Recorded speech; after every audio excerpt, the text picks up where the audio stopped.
الحمد لله وكفى وسلام على عباده الذين اصطفى أما بعد فأعوذ بالله من الشيطان الرجيم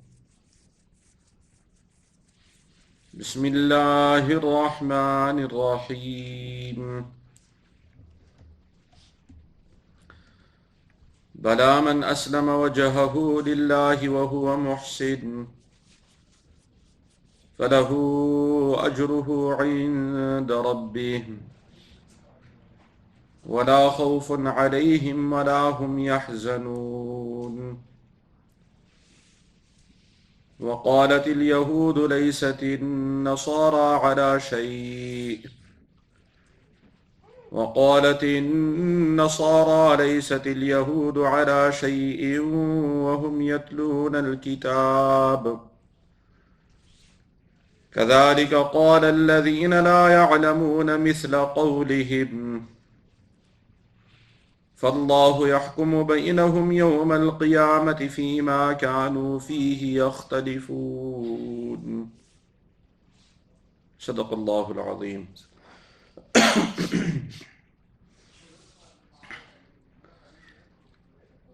From Ayat number 112 of Surat Al-Baqarah,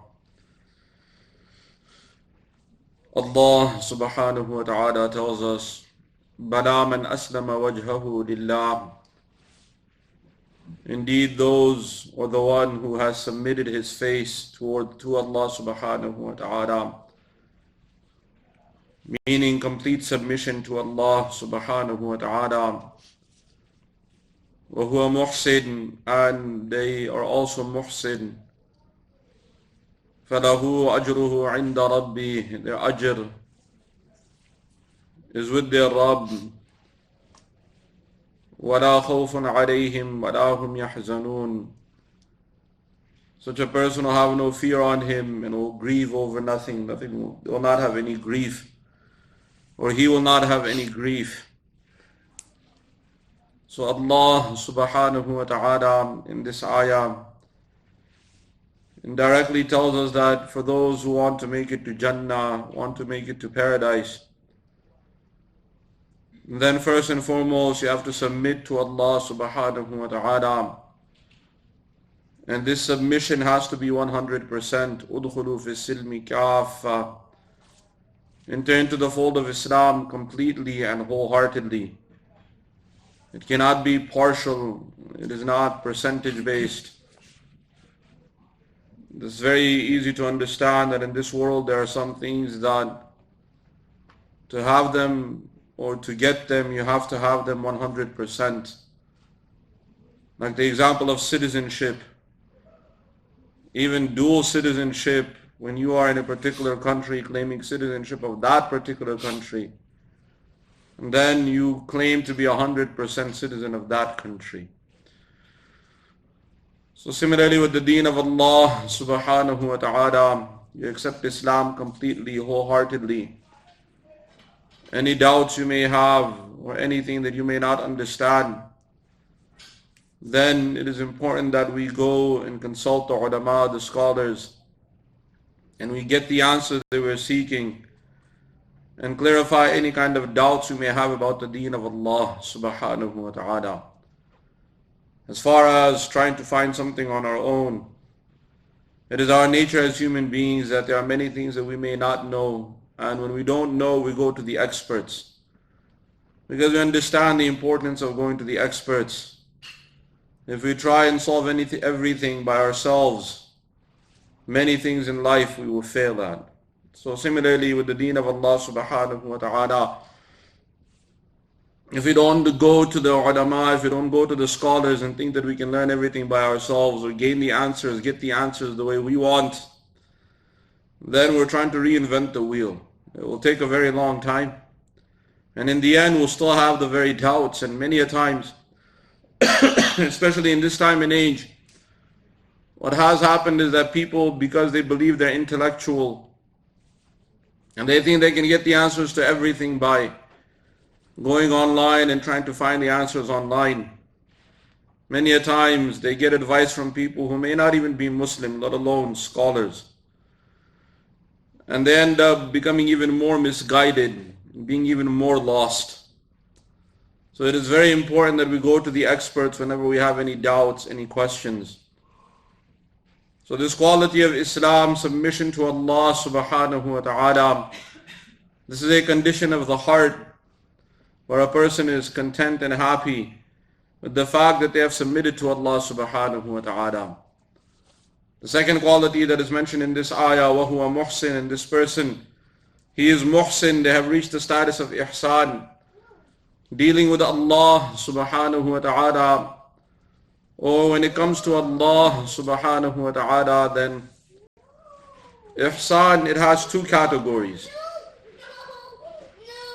The first category, which is mentioned, both of these categories are mentioned in the hadith of Rasulullah sallallahu alayhi wasallam regarding ihsan.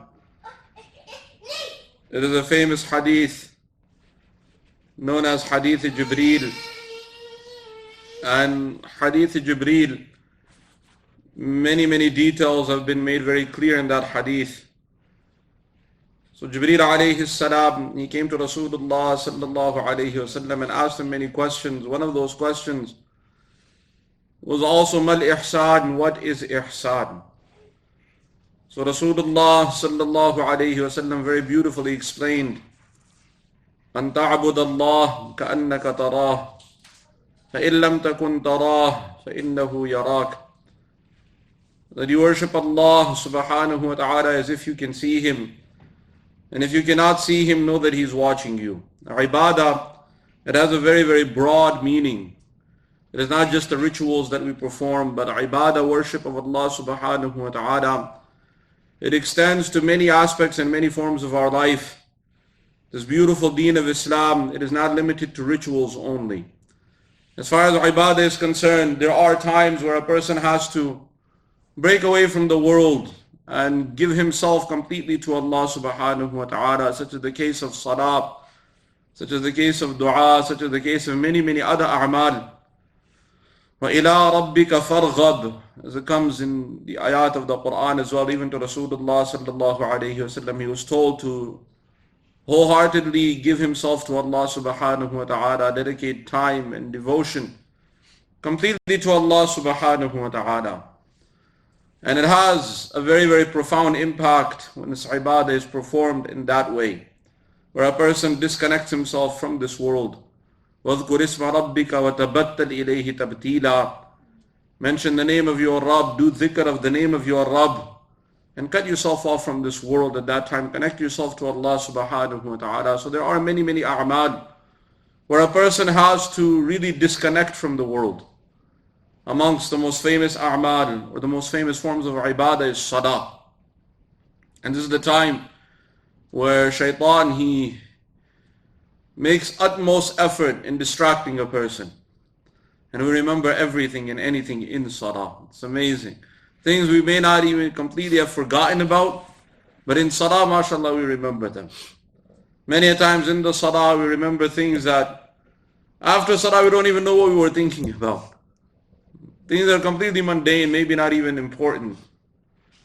This is on a lighter note. One man came to one of our shuyukh. This happened in front of us. So, that was, some of the brothers were sitting there, were students of the shaykh also, and man came and said that, I've lost, I believe he said, I've lost my wallet, He said, I've looked everywhere, I can't find it. Can you give me some dua or something to recite that I can find my wallet? So the shaykh, he was like thinking, he said, yeah, there is some dua. So one of the brothers was sitting there, he was also one of the students, he was sitting there, he said, I have a solution if you let me. So the shaykh said, yes, what is the solution? He told the brother, he said, go start praying salah. You will remember where it is, Allah subhanahu wa ta'ala will give it to you. So the man went, mashallah, he started his salah, and hardly halfway through his salah, he broke his salah. He said, I remember where it is. And he went, and he found his wallet. And he came back. So the shaykh looked at the student, right in front of us, looked at the student and said, how did you know salah was going to work? That, his dua was going to be accepted. So the student said, no, don't get it wrong. You see, shaitan didn't want him to finish his salah, you know. So shaitan told him where the wallet is. This is not, shaitan reminded him, your wallet is there, why are you finishing this salah? Just go get your wallet, somebody might take it again, you know. So sometimes shaitan makes us remember those things. I'm not saying don't break your salah, even if you remember where the wallet is.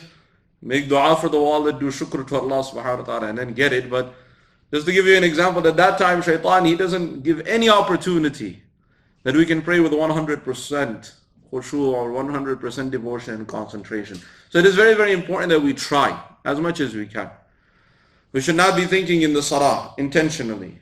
Salah is something that we should devote ourselves to Allah subhanahu wa ta'ala. That is what is meant, not just with salah. Salah is just one of the many ibadat. There are many other forms of ibadah, such as dua. Rasulullah sallallahu alayhi wa sallam has told us that that person's dua will not be accepted who has a qalbun ghafil, a heedless heart, a heart that is not attentive at the moment in the dua. So you're making dua, you're just kind of ritually saying something, you're not really paying attention to what you're saying. But you should think about the dua, what you're making dua for. You should be attentive in the dua. We're also told to have conviction that the dua is being accepted. And the same applies to the dhikr of Allah subhanahu wa ta'ala. The dhikr of Allah subhanahu wa ta'ala has a very, very profound impact.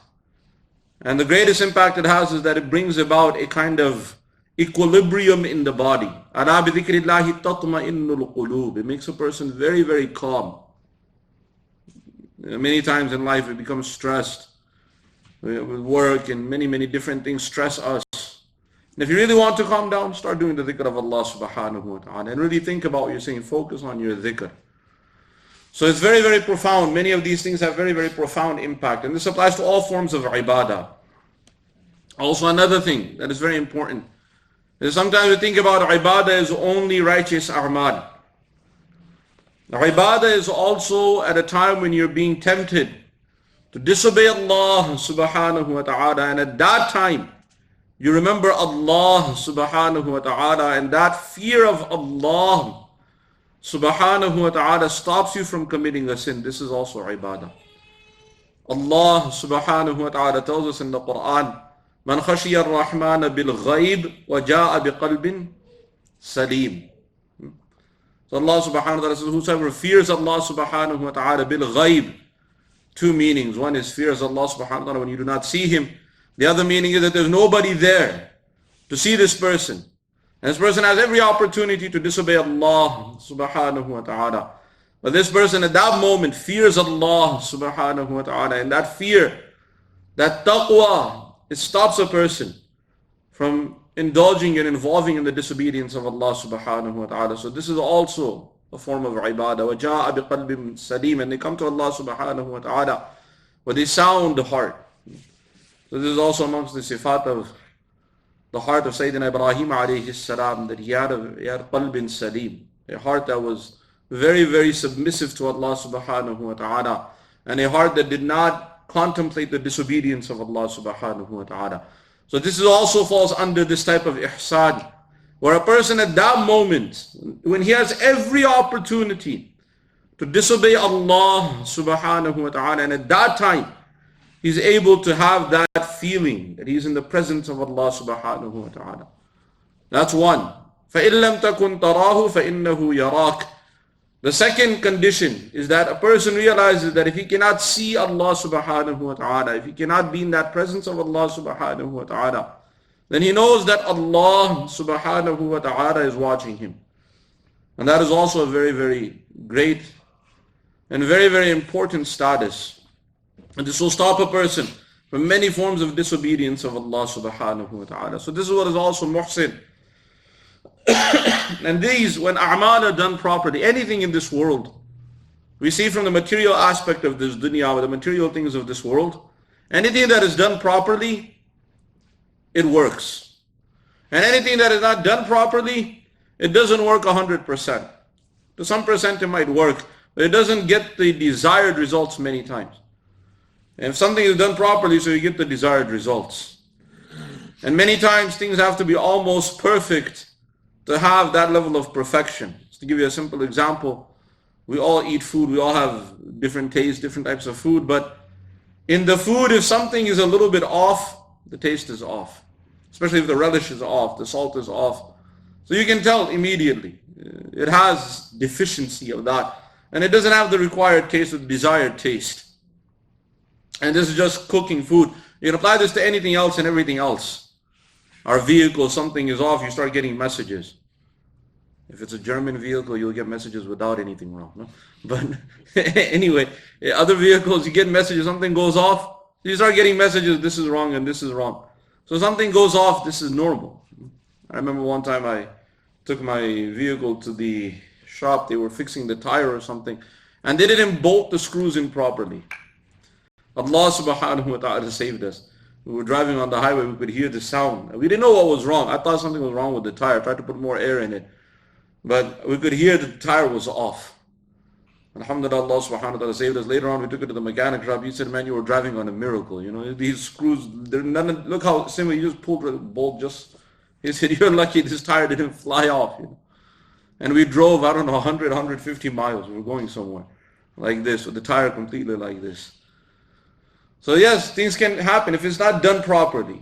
They bolted it on, alhamdulillah, we were okay. But this is the reality of this world. When something is not done properly, so you don't get the desired results. You'll get some results, but you'll not get the desired results. Similarly with the ibadah. Many a times we want particular things from our ibadah, but we don't want to do ibadah properly. One of the shuyukh put it really beautifully. He said, you know, there was a person who was talking about Jannah this and Jannah that, and he really wanted to get to Jannah. The Shaykh said, listen, if I tell you to pray 2 rakah salah and make dua for bread, do you think you'll get it? The person said, no, salah is not for this. He said, your salah can't get you a loaf of bread and you're talking about Jannah. He said, think about this now. It's not that salah doesn't have that, but it's just to give you an example of what is the condition of our ibadah. How far do we expect? What kind of expectations do we have from our ibadah, and what is the condition of our ibadah? So that is why when ibadah is done properly, it has profound effect. Look at the lives of the Anbiya alayhim as-salam. Anytime difficulty came, they would resort to salah. And whenever they would make salah, they would make dua. How Allah subhanahu wa ta'ala helped them. And it was immediate help.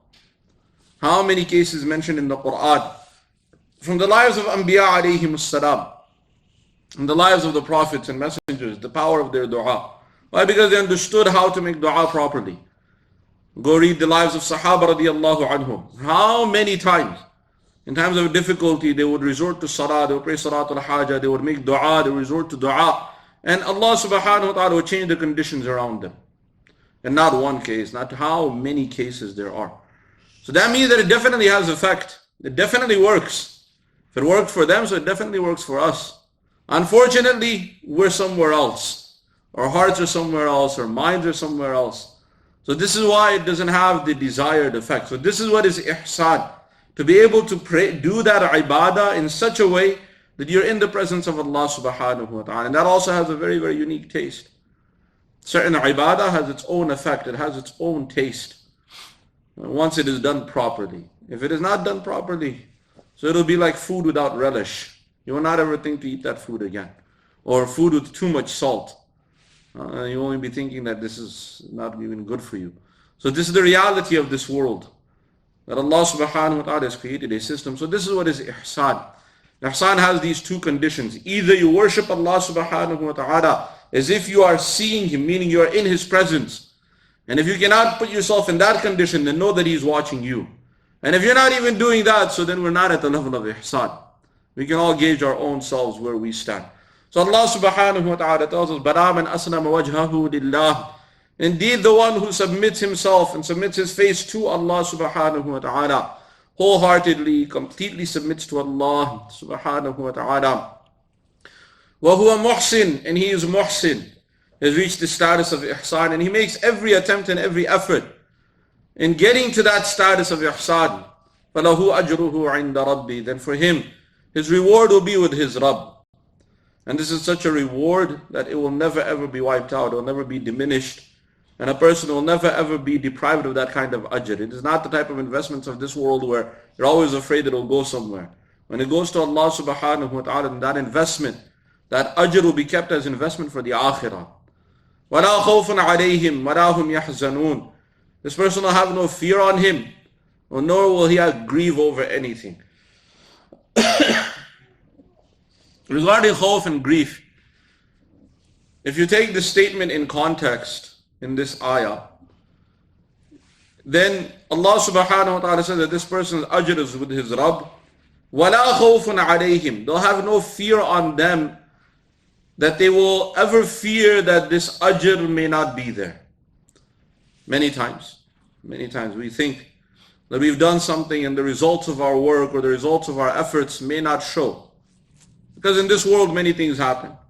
But in the presence of Allah subhanahu wa ta'ala, there's never that fear. Then maybe I performed a amal, maybe I performed a good deed and it won't be there.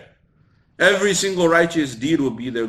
Every single righteous deed will be found with Allah subhanahu wa ta'ala. And every single sin also will be found with Allah subhanahu wa ta'ala. And Allah subhanahu wa ta'ala tells us in many, many places in the Quran, فَمَنْ يَعْمَلْ مِثْقَالَ ذَرَّةٍ خَيْرًا يَرَهُ. Whosoever even does one atom amount of good, you'll see it there. وَمَنْ يَعْمَلْ مِثْقَالَ ذَرَّةٍ شَرًّا يَرَهُ. Whosoever even does one atom of evil, you'll see it there. It's a different kind of record. It is a different kind of record with Allah subhanahu wa ta'ala. In other ayat of the Quran, Allah subhanahu wa ta'ala tells us that on the Day of Judgment, when the people will be there and the records will be brought, and they'll be surprised when they'll look at their own record. They'll say, what kind of record is مَا لِهَذَا الْكِتَابِ لَا يُغَادِرُ صَغِيرَةً وَلَا كَبِيرَةً إِلَّا أَحْصَاهَا. What kind of record is this? There's no minor detail and no major element that is missing from here. Everything is recorded. They're like the zoomed in lens, Nowadays, in technology, you can take any video, you can zoom in. Or you can, with your phone, you can pinch and you can open and zoom in so much, you can almost see a freckle on someone's face. Now on Google Earth, you can zoom into someone's home. Don't do it. I'm just telling you, you can do it. It's possible. You start zooming and zooming and zooming, and you go. You find someone's land and you find someone's home, and inside you can go inside. Where the world has gone. This is human technology. They even were able to say that you can zoom into someone's license plate. I've never tried it, but don't try it. I'm just telling you, this is how far we humans, we've made this technology. And we are creation. What about Khaliq? Al-Khaliq and Al-Khallaq, that being who has created us, what kind of system he will have? And we're told about the Lawh Mahfuz, the preserved tablet, where all the information will be preserved. And where is that Lawh Mahfuz? Sometimes we think how big this tablet must be. That from the beginning of creation till the end of time, everything is recorded. And there used to be a time where we were talking about megabytes. And if you saw how big the megabyte was, it's amazing. Time came gigabyte. It used to fit 1 or 2, 4 or 5 gigabytes in a big room, big. Then now gigabytes started getting smaller. Now we have terabytes. 1,000 gigabytes. And terabytes, you can get now small. This small, you can find how many terabytes inside. And how much information you put on 1 terabyte. How many libraries you can put on 1 terabyte. How much information, how many videos you can put on 1 terabyte. It's unbelievable. And this is just a terabyte system. Where we humans will reach, how far we will go. From the terabytes, now they're talking about petabytes. Where 1,000 terabytes is 1 petabyte. Getting into kind of information, you put all the history of mankind inside these petabytes. But this is human invention. What about the system of Allah subhanahu wa ta'ala?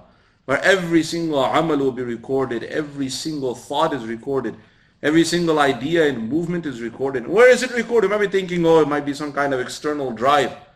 Allah subhanahu wa ta'ala has put that system inside the human being. Inside the very skin of the human being, the DNA they call. Allah subhanahu wa ta'ala even mentioned the skin, وَقَالُوا لِجُلُودِهِمْ لِمَا شَهِدْتُمْ عَلَيْنَا. The person will start arguing with his own skin. Why are you bearing testimony against me?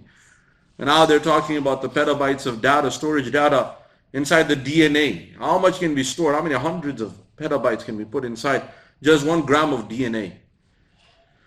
And this is the system of record inside this human being, what Allah subhanahu wa ta'ala has created. This is what we are finding. What the real system is one can be surprised that we might be thinking, where is this Lawh Mahfuz? How big this Lawh Mahfuz must be, or where is the Lawh Mahfuz? Allah subhanahu wa ta'ala has put that system inside His own creation. And everything is recording. It's not just the human body. This whole earth is recording. Everything is taking its own record. And in the presence of Allah subhanahu wa ta'ala, everything will be brought as witness. So this is that system that any good deed we do, when we speak about the ajr from Allah subhanahu wa ta'ala, there's no ever fear that that ajr or that reward will ever be wiped out. Just recently in 2008, there was a fear when the markets crashed and there was people started taking out cash from the banks because they felt that the records in the banks will eventually vanish. And if they vanish, even you have millions in the bank, you won't be able to claim it. This is the system. This is all digital. Something gets corrupted, it's finished. And this was the fear that was going on. The same applies with other investments, other forms of investments. That people fear that overnight they can be gone, they can be wiped out. So this is the fear that we human beings have regarding whatever we may own. When it comes to ajr, reward with Allah subhanahu wa ta'ala, that fear doesn't exist. So this is one meaning of وَلَا خَوْفٌ عَلَيْهِمْ. Another meaning of وَلَا خَوْفٌ عَلَيْهِمْ is that generally we human beings, fear is always attributed to something in the future. What might happen. Fear in general, it is attributed to something in the future. We fear the future events. What might happen. What could happen. And the systems of wars, people fear what might happen to the world. People fear diseases, and now this disease is going on. People are afraid. What will happen? What's going to happen?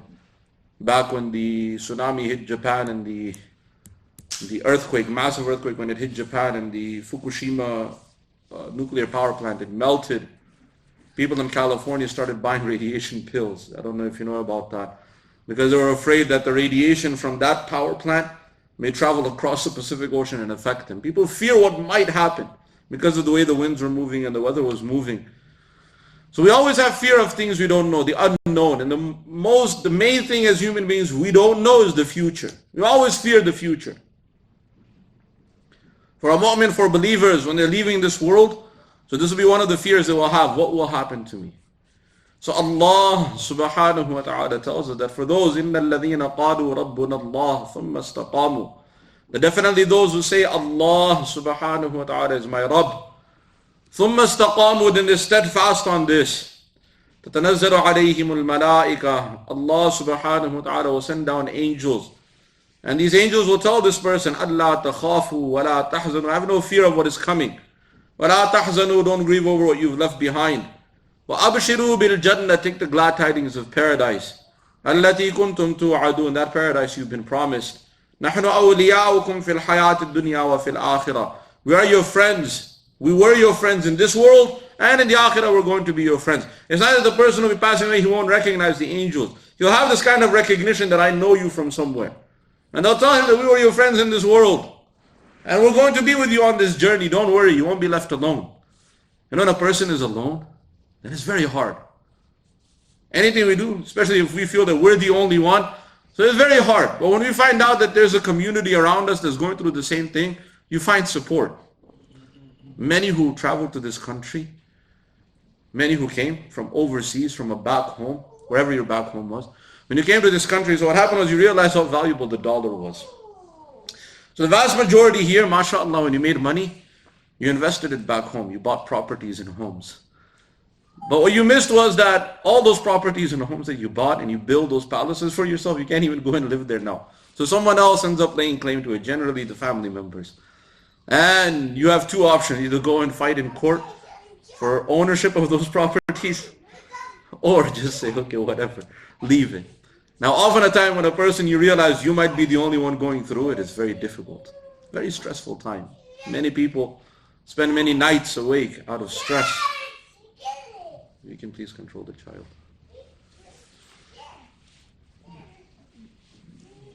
If you can take him to the mother, jazakumullah. Thank you. So many times we feel that whatever we've bought, all the investments, life investments, everything that we've earned is right in front of us being taken. And generally taken in such a way because family members know that we can't go back to fight for it. No, family, they know that like this guy is not going to come and live here and fight. Even if he fights for it, hardly he'll be here for 1-2 months because we're not built for that climate back home anymore. We're too used to the luxuries here. So all those investments we've made, mashallah, they're gone. At least to some degree they're gone. And we feel we're alone in it. And then all of a sudden you start to find out that, wait, I'm not the only one. When you start telling somebody a little bit about your condition, you realize I'm not the only one. There was one of our sheikh, he gave a khutbah about this. In the khutbah he mentioned this. So after the khutbah, there was a line of brothers that came up and said, you were talking about me, right? Sheikh said, listen, I'm not talking about you, I'm talking about me. Some of the brothers said, man, today you gave us so much solace, you were talking about me. They say we're all in the same boat, it's just we don't know that we're in the same boat, So this is the reality of the things of this dunya. And when you feel you're alone, it's very painful. And when you find out there are others there to support you, there are others that have gone through the same thing, you feel that support. So this is the reality of this dunya. At least when you find support, you feel comfort. Similarly, going into the akhirah, you don't know what's going to be there. You feel all alone. What journey is coming? The qadr, the hashr, whatever is coming. Person feels so afraid. Is there anything that I've done? Even investments, righteous deeds I've done, it will even be of benefit? But then you find the malaika, they come and they tell you, don't worry, we're your friends. We were there with you, we're here with you. You find that comfort, that community around you. And then you don't feel so fearful anymore. So Allah subhanahu wa ta'ala tells us, وَلَا خَوْفٌ عَلَيْهِمْ وَلَا هُمْ يَحْزَنُونَ, and they'll have no grief. May Allah subhanahu wa ta'ala give us understanding and give all of us the tawfiq to practice His deen. وَمَا عَلَيْنَا إِلَّا الْبَلَاغُ. الحمد لله رب العالمين والصلاة والسلام على سيد المرسلين وعلى آله وأصحابه أجمعين. ربنا تقبل منا إنك أنت السميع العليم وتب علينا إنك أنت التواب الرحيم. اللهم نور قلوبنا بالقرآن وزين أخلاقنا بالقرآن ونجنا من النار بالقرآن وادخلنا في الجنة بالقرآن. اللهم اجعل القرآن لنا في الدنيا قرينا وفي القبر مونسا وعلى الصراط نورا وفي الجنة رفيقا ومن النار سترا وحجابا. ربنا آتنا في الدنيا حسنة وفي الآخرة حسنة وقنا عذاب النار. سبحان ربك رب العزة عما يصفون وسلام على المرسلين والحمد لله رب العالمين.